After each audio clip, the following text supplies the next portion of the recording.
ವಾರ್ಷಿಕ ಪರೀಕ್ಷೆಗಳು ಹತ್ತಿರ ಬರ್ತಾ ಇದೆ. ವಿದ್ಯಾರ್ಥಿಗಳಿಗೆ ಟೆನ್ಷನ್ ಶುರುವಾಗಿದೆ.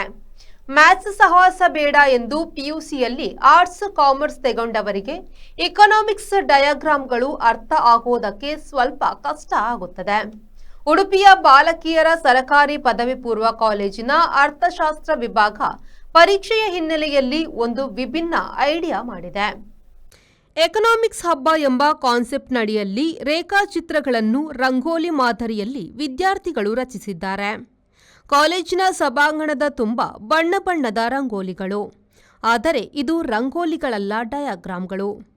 ಸಬ್ಜೆಕ್ಟ್ನಲ್ಲಿ ಬರುವ 24 ರೇಖಾಚಿತ್ರಗಳನ್ನು ವಿವಿಧ ಬಣ್ಣಗಳ ರಂಗೋಲಿಯಲ್ಲಿ ರಚನೆ ಮಾಡಲಾಗಿದೆ. ಮುಂದಿನ ಫೈನಲ್ ಪರೀಕ್ಷೆಗೆ ಇದರಿಂದ ವಿದ್ಯಾರ್ಥಿಗಳಿಗೆ ಬಹಳ ಸಹಕಾರಿಯಾಗುತ್ತದೆ.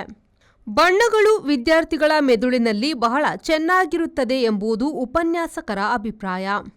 ಇಲ್ಲಿ ನಾವು ಇದು ಫಸ್ಟ್ ಟೈಮ್ ಈ ಥರ ಒಂದು ವಿನೂತನ ಪ್ರಯೋಗ ಅಂತ ಮಾಡಿದ್ದು. ಅರ್ಥಶಾಸ್ತ್ರ ಅಂದ ಕೂಡಲೇ ಸುಮಾರು ವಿದ್ಯಾರ್ಥಿಗಳಿಗೆ ಒಂದು ಏಕತಾನತೆ, ಮೊನೋಟನಸ್ ಅನ್ನೋ ಭಾವನೆ ಬರ್ತದೆ. ಇಲ್ಲಿ ಯಾವುದೇ ಕಥೆಗಳಿರಲ್ಲ, ಬೇಕಾದ ವಿಚಿತ್ರವಾದ ಏನೋ ಸನ್ನಿವೇಶಗಳು ಒಮ್ಮೆಲೆ ಸೃಷ್ಟಿಯಾಗಲ್ಲ.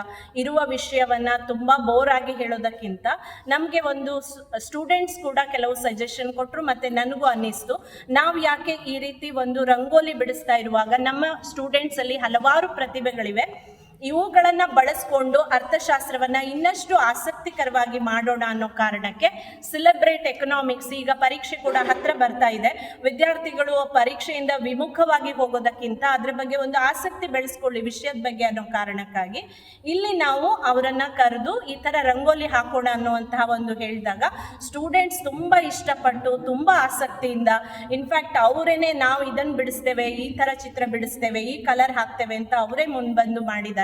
ನಮ್ಮ ಅರ್ಥಶಾಸ್ತ್ರ ವಿಷಯದ ಕುರಿತು ಈ ದಿನ ನಾವು ಎಲ್ಲ ನಕ್ಷೆಗಳನ್ನು ಬಿಡಿಸುವುದರ ಮೂಲಕ ಎಕನಾಮಿಕ್ಸ್ ಸೆಲೆಬ್ರೇಷನ್ ಅನ್ನು ಮಾಡಲಾಗಿದೆ. ನಾನು ಬೇಡಿಕೆ ಮತ್ತು ಪೂರೈಕೆ ರೇಖೆಯ ನಕ್ಷೆಯನ್ನು ಬಿಡಿಸಿದ್ದೇನೆ.